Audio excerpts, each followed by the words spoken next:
I've got this thing that I created, and it's called the 10 Steps to Becoming a Landlord Guide. And so one of the things that I like to do is try and give investors who are looking to get started in real estate enough stuff to kind of go off of and be able to work through and see what that looks like for them. But what this does is it just goes over, so table of contents, for example, we've got the goal setting worksheet. It helps you define what your goals and objectives are as a landlord for budgeting and financial assessment. The property criteria worksheet, your market research template, property viewing and checklist, comparative market analysis, financing options, offer negotiation worksheet, and due diligence checklist, purchase closing checklist.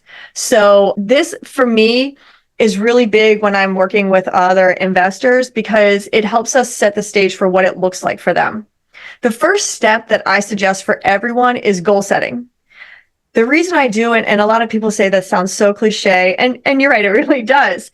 But the difference is, for example, I always like to compare this to what it looks like to go to the gym and lose weight, or whatever your goal is in the gym, to bulk up, to build muscle. You set that goal and you find out what that goal means to you, right? So it's not easy to lose the weight or build the muscle or go to the gym every day. And so finding what your goal is for it and your reasons for why, finding that purpose really helps you through the times where you might want to quit, or it's a struggle, or it's not working out. Figuring out what that looks like for you and your true why is going to help you through this process.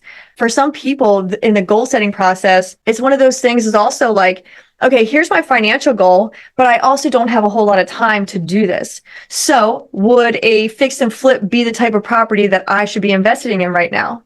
Well, probably not, because fixing and flipping properties takes a lot of your time to oversee crews and to make sure everything's in order. As opposed to, if I don't have a lot of time and I want to make some money in real estate, maybe I buy and hold a property. That takes some time, but not as much as what an oversight of fixing a property would look like. So financing strategy, property management approach. Now, financing strategy. Okay, so do you have a property right now that's got equity in it?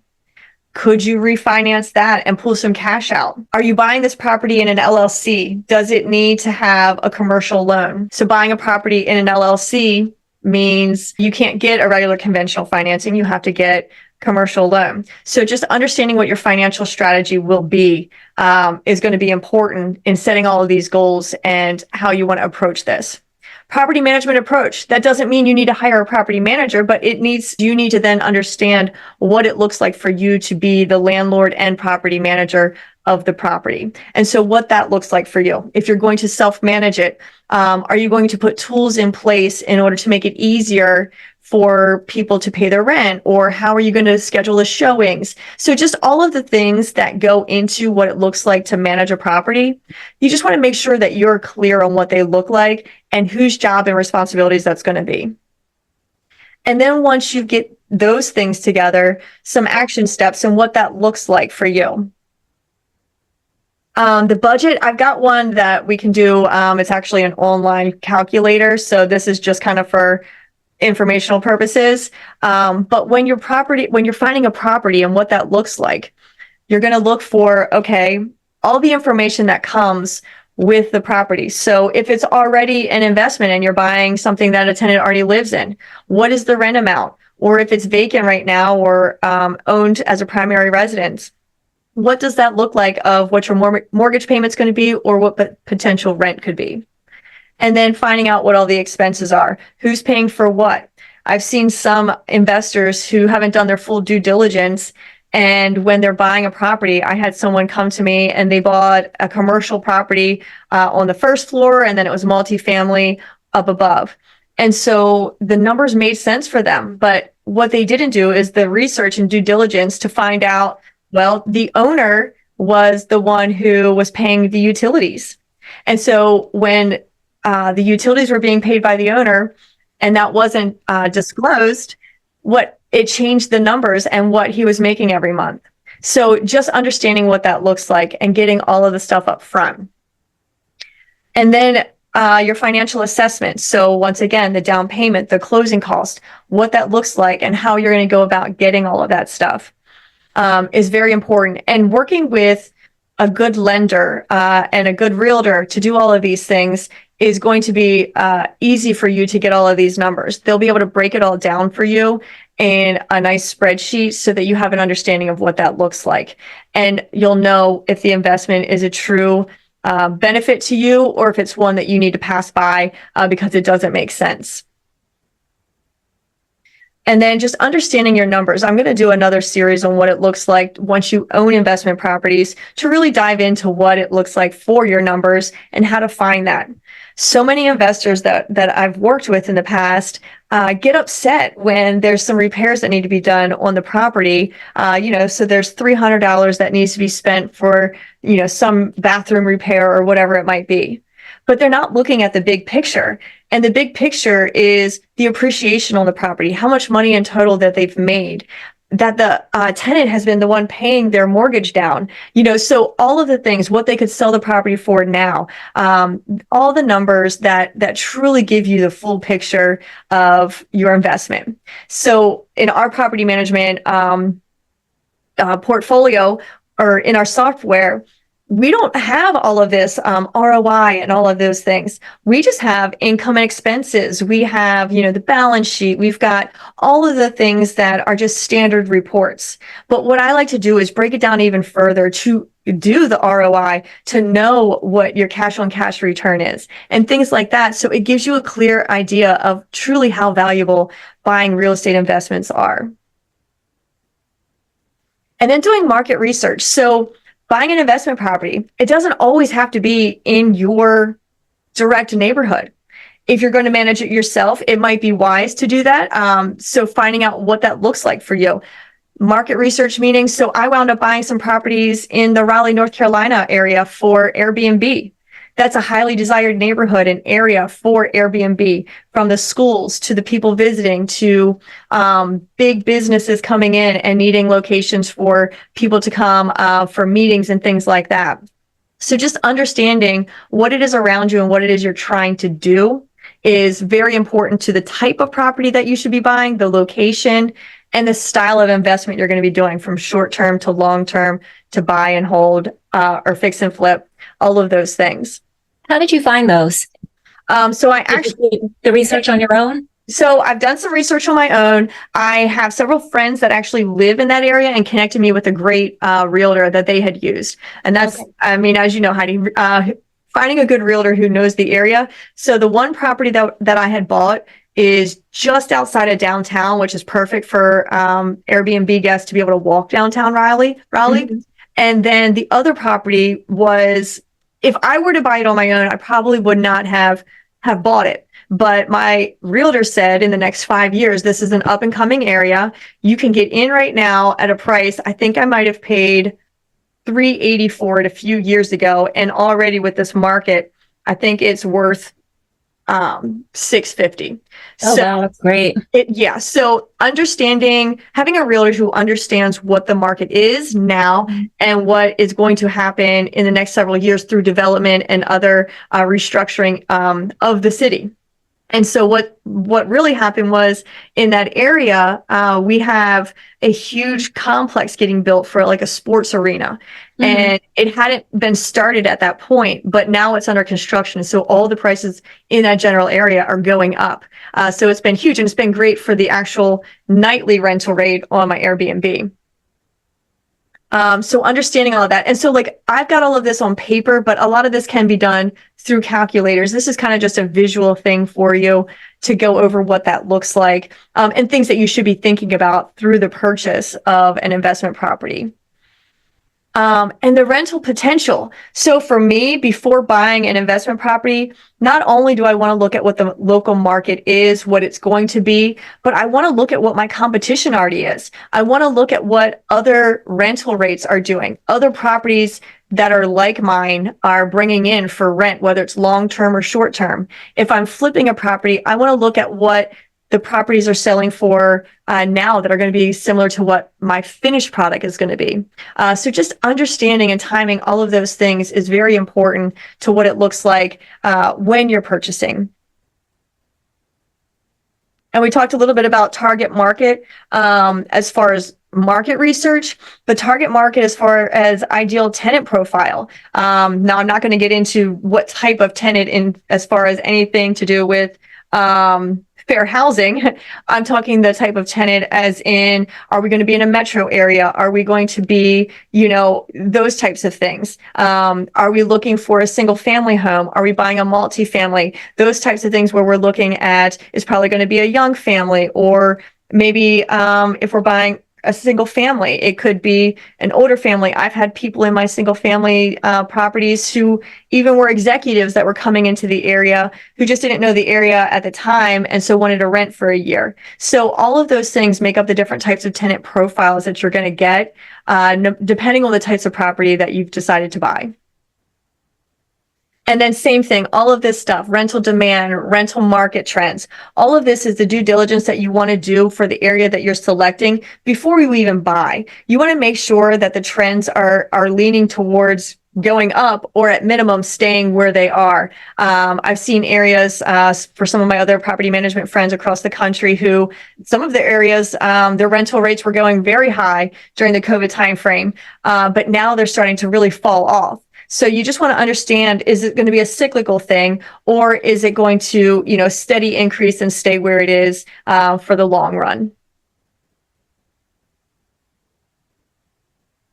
And then let's see, same thing, market research with competitive analysis. We've kind of talked about that, rental rates, property features and amenities, vacancy rates. And so all of these things, if you got an investor or a realtor who is helping you and they know the area, as well as also understanding what real estate investing looks like, because the needs of an investor are going to be different than a regular buyer and seller. When you're buying real estate as an investor, it is no longer an emotional. It is very much facts and data driven. So that was probably the hardest thing for me when I moved from my house that was my primary and moved into the other one. It took me a little while to take the emotion out of my first house. So if that's something that you can't do, I probably wouldn't recommend it. Walking back into the property where, I raised my infant son until he was 2 years old. And seeing, it wasn't actually damage to the property. It was just tenant wear and tear that was more than what I would have done. And I didn't like it. So some of those things to kind of just keep in mind in the back of your head, if you want to do that style of investing, that you really just need to take the emotion out of what that looks like. Heidi, how did that work for you when you went back into your property? Yeah, I felt the same way. Yeah. I just, and I thought, oh, maybe I'll just sell this and start off from scratch because, I just didn't like that.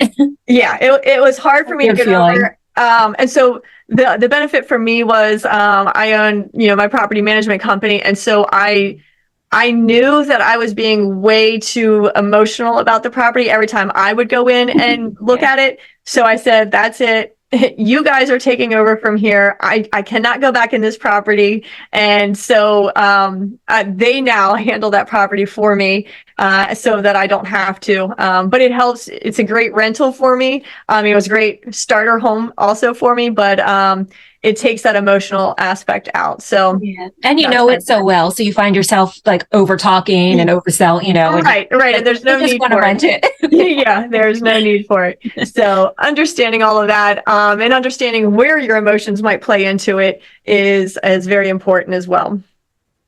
Let's see. So risk assessment, all of this stuff, market research. This was actually, and then when we get into the actual property viewing, there's a lot of different things that are important for a tenant. There might not be important in a fix and flip. There's things that are important in a fix and flip that will probably wind up being someone's primary home versus if it was just a tenant occupied property. So understanding the amenities that a tenant's going to want over the amenities of what an investor is looking for with a landlord tenant relationship is also very crucial. So whereas, a fix and flip where it's going to be someone's primary, it's going to be a nice single family home. The features that you're going to do are going to be a little bit more on the higher end versus the way that I do my flips for my rental properties. I still do them in a way that I would feel comfortable either living in or putting my children in. However, they're not going to be top of the line features that I would in a primary home. And then comparable market analysis. So when you're doing this with a rental property, you should be working with a realtor who can get this information for you. So understanding, once again, what the property mortgage is going to be versus what your rent's going to be. All of those things are very important. And so understanding how to find all of that. There's even software for people who are not going to use a property manager to be able to help you. You can look through, realtor.com and things like that to see what other properties that are similar to yours is renting for. And so understanding, let's talk quickly about what emotion could be drawn to this. So just like you get that emotion attached to, the house that you're going to be buying to live in, sometimes you get that, superior complex with your property because it is yours. So creating an open mind to what your house truly is versus other properties, so that your comparative market analysis is similar to what they should be. We've had a lot of investors who have put in certain features or spent a lot of money, and the money spent might just be repairs that need to be done, say to the roof or to the HVAC system. And so, yes, they did put a lot of money out, but those things are not anything that's going to increase the rental value. So it's just understanding what it looks like, and what features that you're doing to the property to increase. You might increase the value of the property on some of them, but you're not going to increase the rental rate on all of those things. The mortgage calculator, like I said, this is in here more for a visual. This can easily be done. There's software calculators online. When you're ready to buy and contact somebody in the mortgage world, they can easily create all of this stuff for you in a very clear and concise way for you to be able to understand and see very clearly what it will look like for you. So the offer and negotiation. This is the part where people usually get tied up. And it's because they feel like once they make an offer on the property, they are locked into it. Now, and I'm saying this mostly for rookie real estate investors because they've looked at properties, they've done all the stuff leading up to this point. And so they're familiar with what it looks like to kind of do a little bit of due diligence. But once they get to this offer and thinking they're going to make this offer on a property, they get cold feet and they don't want to move forward because they're still scared of that failure.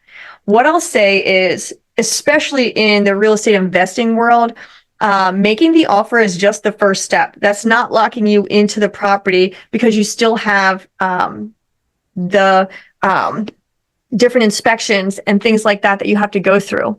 I put in different contingencies, including things like making sure, so if it's currently already a rental, making sure I see the rental leases, making sure I understand if the property needs to be lead certified, if those things are in there, if the property needs to have a rental license, make sure that's in there. So I do a lot of due diligence up front, and I make them all part of my contingencies because what they say on online, and is no fault of their own. Sometimes people truly think that those numbers are what they are, but until you actually see them on paper that are signed and agreed to by both landlord and tenant, they might be different than what was originally presented to you. So understanding what that looks like is very important, and going through those steps. So yes, making an offer is locking you into a contract, but you still have contingencies in place, or you should have contingencies in place for the review of all of those documents, for the inspection of the property to make sure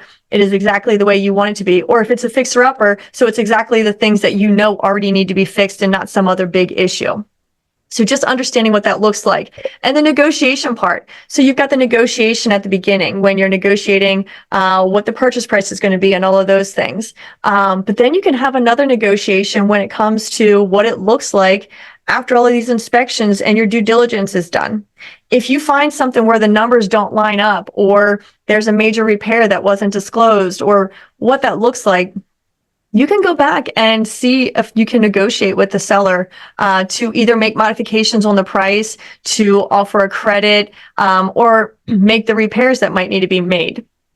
Sometimes I've even, when leases aren't what they were supposed to be, or they don't have leases in writing at all, I will, as part of my negotiation, ask them to get the lease signed prior to me buying with that higher rate, or get something in writing from them. So whatever it looks like and whatever makes you feel comfortable moving forward is how you should negotiate with the seller. And same thing. So we just talked about your due diligence and, the review of legal documents, the property title and ownership, which is what the title company will be doing. Same thing with liens and property tax assessments. The financial performance of the property. This is what you're going to be getting during those contingency periods, that property inspection. And through that, you're going to see if there's any structural issues or damages or necessary repairs.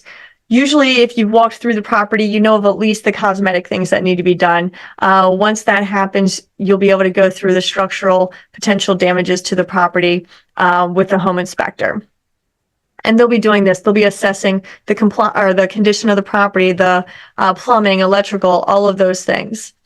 And then once all of that happens, you want to go through and get insurance quotes for the property, making sure that they understand that this is going to be an investment, a non-owner occupied property.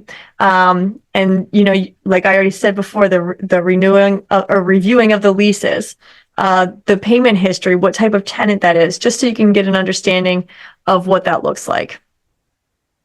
And then we get to the purchase and closing phase.